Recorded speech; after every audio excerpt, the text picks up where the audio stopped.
आज पवित्र महानवमी पुरी जिला काकटपुर स्थित राधा माधव पाटणा गाँव में माँ पूजा अनुष्ठित होउछि। नृसिंहनाथ यूथ क्लब तरफ माँ पूजा बेस धूमधाम रे पालन करा जाउछि। एही पूजा मंडप रे देखिबाकु मिलिछि कुमारी पूजा कहुए जे एही कुनी कुनी शिशु कन्या माँ दुर्गांकर अंशविशेष होइथिबारु कुमारी पूजा करबा द्वारा सुख शांति और समृद्धिर अभिवृद्धि होइथाय। एने काकटपुर राधा माधव पाटणा पूजा मंडप अधिक सूचना देउछंती आम काकटपुर प्रतिनिधि मानस खंडवाल। हरा अवतरण करिसेंती जगत जननी माँ दुर्गा। आज महानवमी रे माँ आज दर्शन देउछंती हजार हजार श्रद्धालु को।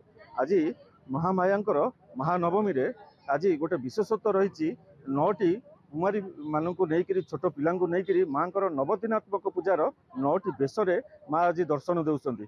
आम आसी अच्छु पुरी जिला काकटपुर प्राची क्षेत्र बाजपुर गाँव में जोठी मो सहयोगी कह देखेबे से दृश्य माँ आज नवदिनात्मक पूजार आज हूँ नवमी दिन। नवमी दिन में माँ आज 9टी कुमारी बेश आज माँ आज श्रद्धालु मानक दर्शन देउछंती। आज कुमारी मानकर कुमारी पूजा एठी चली कौन रही विशेषत्व आम सहित पंडित जोड़ी हेले सहित अधिक आलोचना करवा। आज्ञा कौन कहे आज नवमी रे माँ आज नवदिनात्मक पूजार आज नवमी रे आज माँ आज 9टी बेश दर्शन दौरान से नहीं कौन कहे आमर त्रिदिनात्मक पूजार आज हूँ नवमी महानवमी पूजा। यार विशेषत्व हूँ आज कुमारी पूजा। ये कुमारी पूजा माँ कुमारी मानक जमी आम कुमारीटे प्रथम जन्म हेले शेष पर्यटन 16 वर्ष पर्यंत तार कुमारित्व रहे। से कुमारी भितर सी तार निजक किमिति रक्षा कर निजक कि स्वाभिमान कर।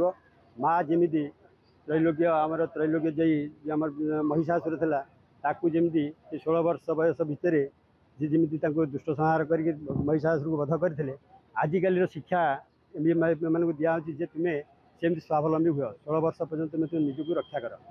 जे 16 वर्ष भितर तुम्हें कुमारित्व सरला तुम्हें तुम विवाह जहाँ जमी कर आमर यहाँ शिक्षा यहाँ कौन कहे आज पूजा को नहीं कौन कहे। जय माँ दुर्गा शारदीय दुर्गा पूजार हार्दिक हार्दिक अभिनंदन। एवं आज हूँ माँ दुर्गा महानवमी पूजा। महानवमी पूजा माँ को 9टी स्वरूप जो रही को लेकिन पूजा कराए। माँ को 9टी स्वरूप सदृश आम 9 जन कन्या को लेकिन पूजा करें जेहेतु माँ हूँ जड़े झी जड़े नारी जड़े माँ से आम 9टी कुनी कुनी झील को माँ को 9टी स्वरूप रूपे आज दिन में पूजा कर आम सहित आउ जड़े मातृभक्त जोड़ी हेले। आज्ञा कि देखुं आज पूजा को नहीं आज हूँ आश्विन मास शुक्ल पक्ष नवमी तिथि। नवमी तिथि रे आमर बाजपुर ग्राम रे आज कन्या पूजा चली। ये 9टी कन्या को नवदुर्गा रूप में आम पूजा करूँ। नवदुर्गा को तो आम देखिपारनु कि 9टी कन्या को आम नवदुर्गा रूप में पूजा कर। निहत भाव में आप शुणी पारे नवमी दिन में माँ को नवदुर्गा रूप में समस्ते पूजा करी आशीष लाभ करुँच। काकटपुर बाजपुर मानस खंडवाल नंदी घोष।